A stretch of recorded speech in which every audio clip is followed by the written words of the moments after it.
L'aéroport Roissy-Charles de Gaulle fait l'objet en première d'une étude de cas qui est obligatoire en première littéraire et en première ES et qui est optionnelle en première S. Donc c'est une question assez centrale et qui se retrouve finalement à la confluence de plusieurs questions qui sont étudiées en première, l'aménagement du territoire, les espaces productifs français, la place de la France dans la mondialisation, voire Paris-Ville-Monde. Donc il est important de faire le point sur cette question et notamment d'insister sur un vocabulaire spécifique qui est employé à cette occasion avec les termes de hub et de plateforme multimodale que nous allons examiner tout de suite. Alors Roissy-Charles de Gaulle est un aéroport de rang mondial, c'est un des plus grands aéroports du monde.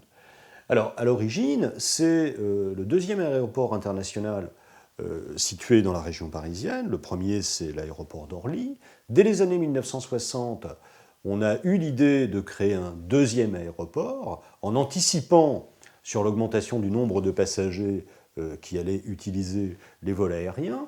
Et l'on a choisi de situer cet aéroport à 25 km au nord de Paris, près de la commune de Roissy en France, en choisissant un territoire qui était faiblement peuplé et surtout dont le terrain plat favorisait évidemment les activités aéroportuaires. C'est donc en 1974 que l'aéroport Roissy-Charles de Gaulle est inauguré. Il a donc aujourd'hui 40 ans d'existence. Alors, c'est un des plus grands aéroports du monde. Il fait partie des 10 premiers aéroports mondiaux. C'est le deuxième aéroport européen après l'aéroport de Londres. Et c'est un aéroport polyvalent. C'est-à-dire que c'est un aéroport, évidemment, qui gère les flux de passagers. 60 millions de passagers par an transitent par cet aéroport, mais il gère également les flux commerciaux, puisque la part de ce qu'on appelle le fret, c'est-à-dire les biens matériels, notamment le courrier, est également gérée par cet aéroport. Alors, on va dire de Roissy-Charles de Gaulle que c'est un hub d'importance internationale. Alors, qu'est-ce qu'un hub ? Un hub, en fait, c'est un carrefour.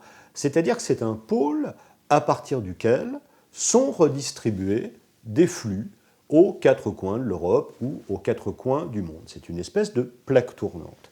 Et effectivement, les passagers qui atterrissent à Roissy-Charles de Gaulle sont pour moitié des passagers qui sont en transit, qui ne vont pas s'arrêter à Paris, et qui vont prendre un autre vol pour aller plus loin.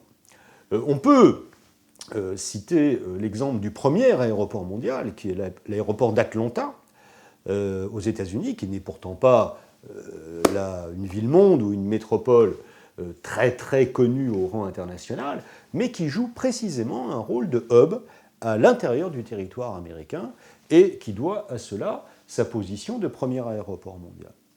Par ailleurs, Roissy-Charles de Gaulle dessert l'ensemble de la planète puisque on constate 300 destinations prévues à partir de ce pôle donc très important. Alors Roissy-Charles de Gaulle est un hub, c'est aussi une plateforme multimodale qui est un terme donc très important de géographie en première. Qu'est-ce que ça veut dire ? Quelle est la définition ? Eh bien, une plateforme multimodale est tout simplement un lieu qui associe et qui combine plusieurs moyens de transport.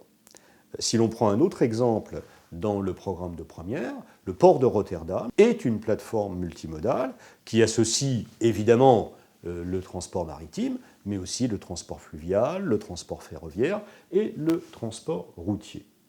Alors, on peut s'amuser à changer d'échelle en partant de la plus grande échelle, c'est-à-dire le site de Roissy lui-même, et en considérant les choses après au niveau européen. Au niveau strictement de l'aéroport, il y a une espèce de métro intérieur qu'on appelle le Charles de Gaulle-Val, qui permet de relier les terminaux qui sont très éloignés les uns des autres. À une échelle un peu plus petite, donc en prenant un petit peu de hauteur, on constate que l'ensemble de l'Île-de-France est relié à l'aéroport Roissy-Charles de Gaulle par l'autoroute A1 qui va jusqu'à Lille, mais aussi par le RER B dont la destination finale est précisément cet aéroport. Enfin, au niveau national et au niveau européen, on constate que l'aéroport Roissy-Charles de Gaulle est desservi par des lignes à grande vitesse et qui mettent du reste en relation cet aéroport avec ses partenaires européens. Depuis l'aéroport Roissy-Charles de Gaulle, il est par exemple assez facile de prendre l'Eurostar et de se diriger au Royaume-Uni. Donc on a un espace qui est central et connecté au territoire qui l'entoure à des échelles qui sont différentes. Alors, si on raisonne en termes d'espace productif français dans la mondialisation, Roissy-Charles de Gaulle en est un, puisqu'il y a des impacts économiques, il y a également des impacts environnementaux dus à l'activité de cet aéroport. Alors, si on pense aux impacts économiques, on pense évidemment au poids du transport aérien, c'est évident, et on note que 50% des vols qui sont concernés par cet aéroport sont gérés par le binôme Air France-KLM, qui sont deux compagnies aériennes qui se sont associées il y a un certain temps.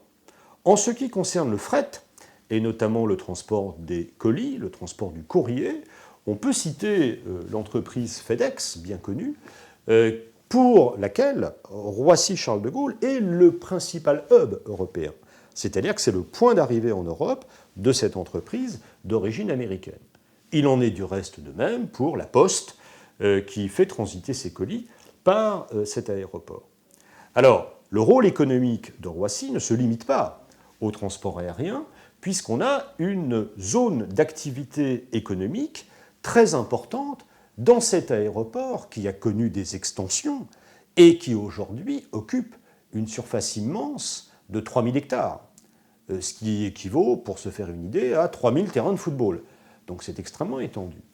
On constate l'existence de 8500 entreprises localisées dans cet espace, soit des entreprises qui sont directement liées à l'activité du transport aérien, soit des entreprises qui sont là à cause de l'accessibilité de Roissy-Charles de Gaulle, ce qui est extrêmement commode. Alors, il y a évidemment tout un ensemble d'activités de services, des hôtels, des centres commerciaux. On peut penser au centre Aéroville qui a été créé récemment et qui apporte des commodités aux passagers qui transitent par Roissy-Charles de Gaulle. On considère qu'à l'heure actuelle, l'aéroport est responsable de 10% du produit économique brut, en quelque sorte, de la région Île-de-France. Donc c'est un pôle d'activité absolument majeur. Bon, comme on le sait en géographie, rien ne va sans inconvénient, et il faut s'interroger rapidement sur le problème des nuisances qu'un aéroport provoque inévitablement, et qui sont des nuisances liées peut-être un petit peu à la pollution, mais surtout au bruit. Un avion qui décolle, un avion qui atterrit, ça fait beaucoup de bruit et ça peut gêner les riverains. Alors, on a pris des dispositions, on s'est occupé de l'insonorisation des habitations qui étaient à proximité de l'aéroport, et on a interdit certains vols aux heures où les gens sont tout simplement en train de dormir. Bon. Il y a aussi le problème de l'extension indéfinie de cet aéroport, puisqu'un 4e terminal est en prévision, et que les riverains, c'est-à-dire les gens qui habitent à proximité, ne sont pas forcément d'accord avec cette extension indéfinie. Donc là, on est dans un cas qu'on retrouve souvent dans notre programme de géographie de première, qui est le cas du conflit d'usage, lorsque deux acteurs, en l'occurrence les habitants de la localité et les acteurs économiques de l'aéroport, entrent en conflit. Au final, nous avons donc vu que Roissy-Charles de Gaulle était un pôle extrêmement important du dynamisme français en termes de transport et en termes d'économie. Et il faut rappeler, pour terminer, que c'est la porte ouverte vers Paris, ville-monde, et qu'à ce titre, Roissy-Charles de Gaulle a une place très importante à conserver dans le cadre du Grand Paris qui est encore en projet aujourd'hui.